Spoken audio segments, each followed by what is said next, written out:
Assalamualaikum warahmatullahi wabarakatuh.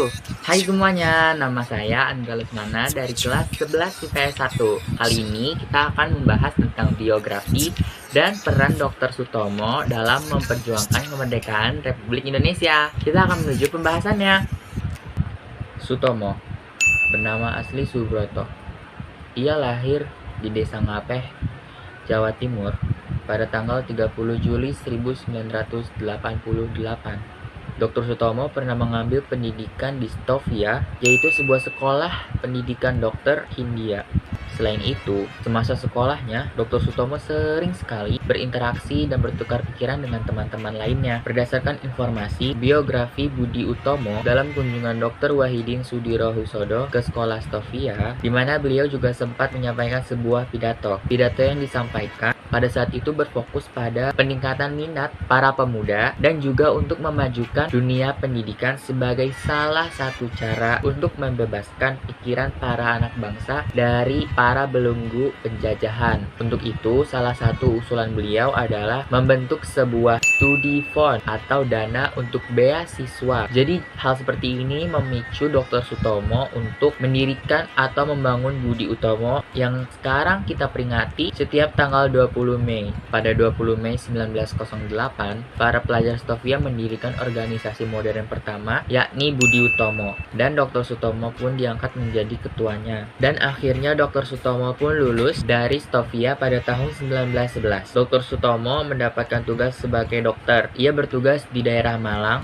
namun pada saat itu Dr. Sutomo tidak lama, sebab beliau dipindah tugaskan lagi ke Tuban. Selanjutnya dipindahkan lagi ke Lubuk Pakam atau daerah Sumatera Utara. Terakhir beliau dipindahkan lagi ke daerah Malang. Sewaktu bertugas di Malang, ia berhasil membasmi wabah pes yang saat itu melanda di daerah Magetan. Sering berpindah tempatnya beliau ternyata membawa banyak manfaat. Ia semakin banyak mengetahui kesengsaraan rakyat dan secara langsung dapat membantu mereka. Sebagai dokter, ada kalanya pasien dibebaskan dari biaya. Pada tahun 1919, Dr. Sutomo mendapatkan kesempatan lagi untuk memperdalam ilmunya ke Belanda. Setibanya beliau di tanah air, ia melihat ada kelemahan yang terjadi pada Budi Utomo, sebab waktu itu sudah ada banyak sekali partai yang berdiri. Untuk itulah Partai Budi Utomo juga ikut gerak di bidang politik serta keanggotaannya terbuka untuk seluruh rakyat. Pada tahun 1924, Dr. Sutomo mendirikan ISC atau singkatannya yang merupakan wadah bagi para kaum pelajar di Indonesia. ISC ini berhasil mendirikan sekolah tenun, bank kredit, koperasi, dan sebagainya. Pada tahun 1931, ISC berganti nama menjadi PBI atau Persatuan Bangsa Indonesia. Di bawah pimpinan Sutomo,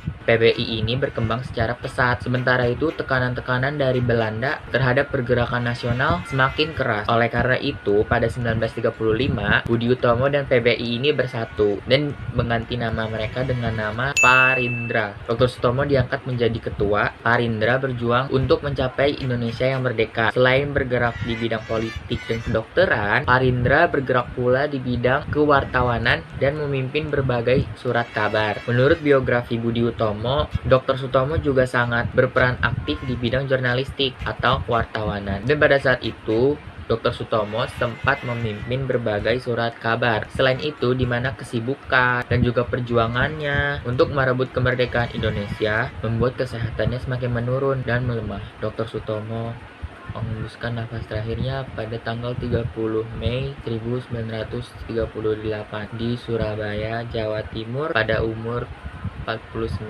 tahun.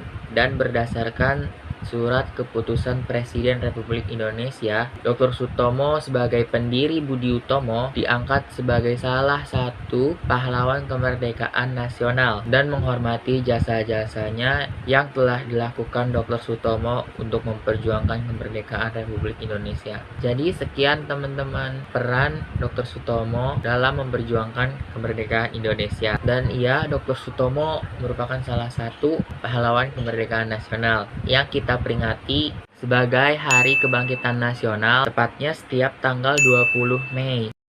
Sekian yang bisa saya sampaikan. Terima kasih, kurang lebihnya mohon maaf. Wassalamualaikum warahmatullahi wabarakatuh.